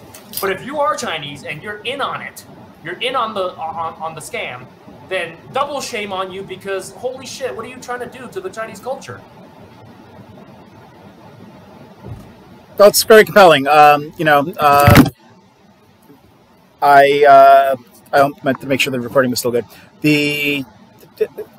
I have to be careful of agreeing with you because I'm in, you know, this, and I'm part of the community and stuff. But I think it's like, you know, when you say something controversial, and then somebody like takes it personally without reflecting on, you know, like, I'm trying to think of a better analogy than using the current politics and, current news. But I'll give you an example of like 4 years ago, there was the American politics. They said, a presidential candidate referred to as a group of people called, you know, the deplorables. And then everybody who she wasn't talking about took it personally and said like, well, you know, just because I'm not voting for you, I'm a deplorable. And frankly, what she was talking about were like the people who truly were deplorable and racist and stuff like that. Should have probably found a better argument than that, right? But your message should not be interpreted as all kung fu is bad, because that's not what you said. Right. Although you'd say most, and I would choose many or a lot or some other word, but majority even, but maybe most majority the same. But the people who are receive your message, I would say, shouldn't be taking it like, well, he said that most people, are this way, so therefore he must be talking about me. I would internalize your message and be like, well, no, if you're not doing this, don't think about what. Don't take it as if he's directing it towards you, but be part of the solution, not part of the problem. When you see some shoddy representation of Wing Chun, should you be exposing it and be like, oh, that guy is full of crap, look at his Wing Chun is bad, or do you go and just be like, this is the way I think it should be done? I think there's more to be said about demonstrating the good Wing Chun, demonstrating it by, showing your Wing Chun in a fighting context, showing that your doors are open, that anybody can come in and challenge you, showing that when that happens, sometimes you get beat up and that's okay, but sometimes you do well and that's, even better, but the only way to, fix the problem and the only way to preserve the culture is by making it better. And the only way you can make it better is by all the stuff we discussed in the past. Pressure test your stuff, be open to outsiders and, and just be part of the solution, not part of the problem. Yeah. And then, that's, basically that's what it is. But I never go into this topic on like, the internet forums or anything like that, because I find that the majority of people are just not going to understand what I'm talking about, because I feel like most of the people in, Wing Chun forums and stuff like that are not, in fact, Chinese when they practice this martial art. So to them, it's more of like, okay, I am an observer. I am, someone from the outside. I am, training in it and stuff like that, which is totally fine. But what I'm talking about is like, okay, it goes deeper than that. It's like, I look at it as like a shameful thing, as like, if other people keep doing it like this, right? I look at it from as an angle of, okay, well, this is technically Chinese martial arts and you're putting a shame on that. So by proxy, me being Chinese means I produce something shameful. And because I'm associated with it, I'm disgusted by it in a way. But I don't think the general practitioner looks at it like that, yep, whether or not they're Chinese or not, right? But I think the general practitioner does not look at it like that. But I look at it like that just from my knowledge of whatever history or whatever I care about, right? I care that Kung Fu looks bad because I want it to be good, right? Because I'm a Kung Fu guy. I want it to be good. But why is Kung Fu so overwhelmingly bad? And I'm just asking that question. Yep. No, it's something that should be, people take things personally and they just shut off from the discussion. And I think the right answer is to be humble and to ask, is this genuine? Am I actually doing, the martial arts, am I doing it any service by how I'm practicing it? How can I improve the art? And the only way you do that is by questioning it. You always question yourself, and it's the only way you can find the answers. So we have like 15 minutes left. Is there anything aside from that stuff we should cover? I think maybe just one final thing. One final thing is that good martial arts systems or good martial arts are always competing against each other. Are always competing against themselves in order to make themselves better, right? And what I mean by that is jiu-jitsu, the Japanese jiu-jitsu originally was Japanese jiu-jitsu, and then there was an offshoot style of jiu-jitsu that became judo. And then judo defeated the original Japanese jiu-jitsu because it proved that its concepts were correct. They were like, hey, we're going to modify the techniques to turn it into a sport so that you can now train it with 100% resistance. Whereas the Japanese jiu-jitsu were like, oh no, we're too deadly. It's self-defense. We don't train it with 100% resistance because we could kill people. So the judo ended up overtaking the original Japanese jiu-jitsu because it was turned into a sport and you could train it 100%. Then the judo got passed down and it became Brazilian jiu-jitsu and it covered all the groundwork. So once it turned into a sport and you could actually put these moves to use, then it actually made it better because it competed with itself, okay? Muay Thai, boxing, same thing. It had 100 years of the sport, okay? It had a whole century to refine and test their techniques. Thai boxers fighting Thai boxers fighting Dutch kickboxers, and then taking those techniques, and now it's the new Muay Thai, okay? Boxing, same thing. In the beginning, it looked like bare knuckle boxing, right? Then it became better and better and better, and now the highest level of boxing, Mayweather and Lomachenko and stuff like that, you know what I mean? So you need to have that sport environment where the martial art tests itself, so then it becomes better as time develops. But Kung Fu never tests itself with itself, so it never becomes better. People are just stuck like 200, 300 years ago doing forms. Yep, and that's pretty much what you just described as the mission statements of the Wing Chun Brotherhood. The whole point of, at least within the Wing Chun community, the idea is, to get Wing Chun practitioners, despite lineage differences, to come together and improve one another. Like, you can only improve, by challenging yourselves, and you can only, improve with each other's help. Yeah, and one final thing I'll say is, like, for anybody watching this now, in the future, or whatever, okay? Because I'm sure we're going to save this video and share it to everybody. If you are offended, you might be the person that I'm talking about. But if you are not that person that I'm talking about, then you don't have to feel offended because I'm not talking about you, right? But if you feel like you are personally attacked, guess what? You might be one of those Kung Fu LARPers that I'm talking about. The guys that, say that you trained for 15 years, but you can't actually use it. And anyway. And I'll add to, no, you're right. I'll add to it in a nicer way, I guess. But like, if you're offended and you think you're not the person he's talking about, prove it. Like, don't do what he said.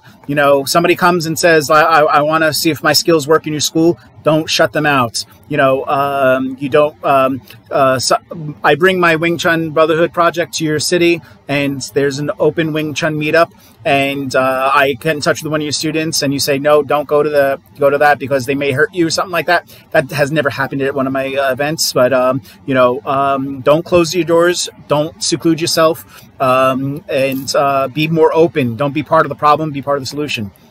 And I welcome everybody out there to come over and test your Kung Fu. I love to test your Kung Fu. I love to test my own Kung Fu. So it's an open invitation for anybody, especially some of the guys that are like angry and they're like, what are you talking about? I would love for you to show up and, we have a friendly competition, you know what I mean? But, 9 out of 10 of these people are not going to show up. So what can I do? My Kung Fu will never be tested. So that's all it's going to be. So basically I could call myself Grandmaster and I'll be okay because no one's going to come and test my Kung Fu anyways. No, like the Hoi Wah Ho lineage.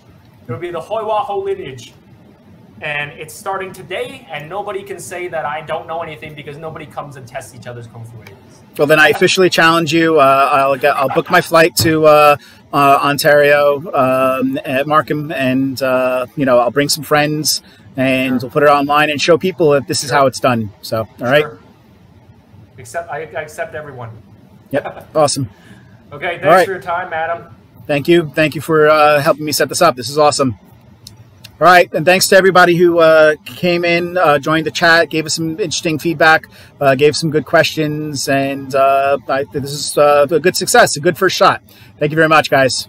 All right, have a good one. Take care.